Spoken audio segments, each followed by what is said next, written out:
នេះខ្ញុំចង់និយាយអំពីអត្ថប្រយោជន៍នៃការបូមទឹកដោះរបស់ខ្ញុំរយៈពេល1ឆ្នាំថាតើខ្ញុំទទួលបានអត្ថប្រយោជន៍អីគេពីការបូមទឹកដោះហើយនៅកន្លែងធ្វើការទៀតបូមទឹកដោះមិនមែនគ្រាន់តែជាវិធីផ្ដល់អាហារទៅឲ្យកូនខ្ញុំប៉ុណ្ណោះទេប៉ុន្តែសម្រាប់ខ្ញុំវាគឺជាដំណើរការមួយដែលបង្រៀនឲ្យខ្ញុំ3យ៉ាងធំទី1គឺភាពអត់ធ្មត់ទី2គឺវិន័យនិងទី3គឺសេចក្តីស្រឡាញ់ដ៏ធំធេងទៅដល់កូនខ្ញុំការបូមទឹកដោះគឺពិតជាល្អខ្លាំងមែនតើគឺជាអ្វីដែលខ្ញុំតែងតែចង់ឲ្យម៉ាមីគ្រប់រូប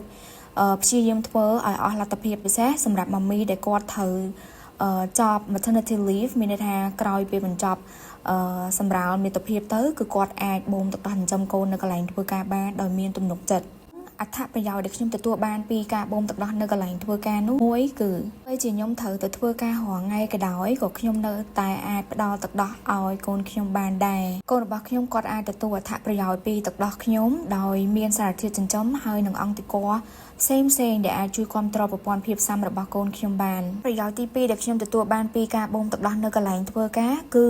ខ្ញុំអាចនៅតែបន្តការងារដោយមានទំនុកចិត្តមានន័យថាខ្ញុំអាចរកបាននៅតុល្យភាពរវាងការងារដែលខ្ញុំកំពុងតែធ្វើ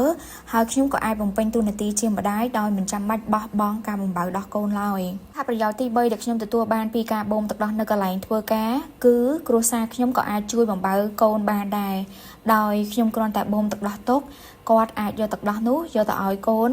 មុំដោយមិនចាំបាច់មានវត្តមានរបស់ខ្ញុំនៅផ្ទះជាមួយនឹងកូនទី4ពិតជាសំខាន់មែនទែនគឺជាអត្ថប្រយោជន៍មួយដែលអាចធ្វើឲ្យខ្ញុំយល់ពីរាងកាយរបស់ខ្ញុំបានរៀនពីរបៀបធ្វើការវិភាគបូមការរក្សាទឹកដោះបែបណាឲ្យបានល្អនិងការថែរក្សាសុខភាពដើម្បីបន្តផលិតទឹកដោះឲ្យបានល្អសម្រាប់កូនខ្ញុំចំណុចទី5នៃអត្ថប្រយោជន៍នៃការបូមទឹកដោះនៅកន្លែងធ្វើការគឺវាជួយបង្កើតនឹងកម្លាំងចិត្តនិងទំនុកចិត្តមកដល់ខ្ញុំជាច្រើនដែរពីព្រោះថារាល់ពេលដែលខ្ញុំបូមដាក់នៅក្នុងដងម្ដងគឺជាការរំលឹកមួយដ៏ល្អសម្រាប់ខ្ញុំឲ្យខ្ញុំធ្វើ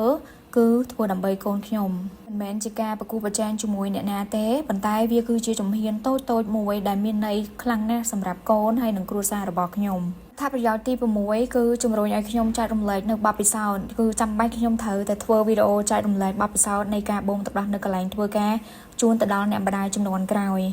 ដំណើរការនេះហើយបានជំរុញឲ្យខ្ញុំបង្កើតជា content ដើម្បីចែករំលែកនៅចំណេះដឹងបទពិសោធន៍និងលើកទឹកចិត្តដល់អ្នកម្ដាយដទៃទៀតផ្ទាល់ខ្លួនរបស់គាត់ហើយនឹងការខិតខំរបស់គាត់ព្រោះដោយសារតែការធ្វើរបស់គាត់ការលះបង់របស់គាត់គឺសុទ្ធតែមានតម្លៃមិនថាអ្នកម្ដាយបូមទឹកដោះដោយផ្ទាល់ឬក៏បូមទឹកដោះឬក៏ប្រើវិធីផ្សេងដែលសមស្របទៅនឹងស្ថានភាពយ៉ាងណាការយកចិត្តទុកដាក់និងសេចក្តីស្រឡាញ់ដែលផ្ដល់ឲ្យកូនគឺវាមានតម្លៃខ្លាំងណាស់អញ្ចឹងវីដេអូពីខ្ញុំទៅមានតែប៉ុណ្ណេះអរគុណសម្រាប់ការចំណាយពេលវេលាមើលរបស់អ្នកទាំងអស់គ្នាហើយយើងនឹងជួបគ្នានៅវីដេអូក្រោយ Peace bye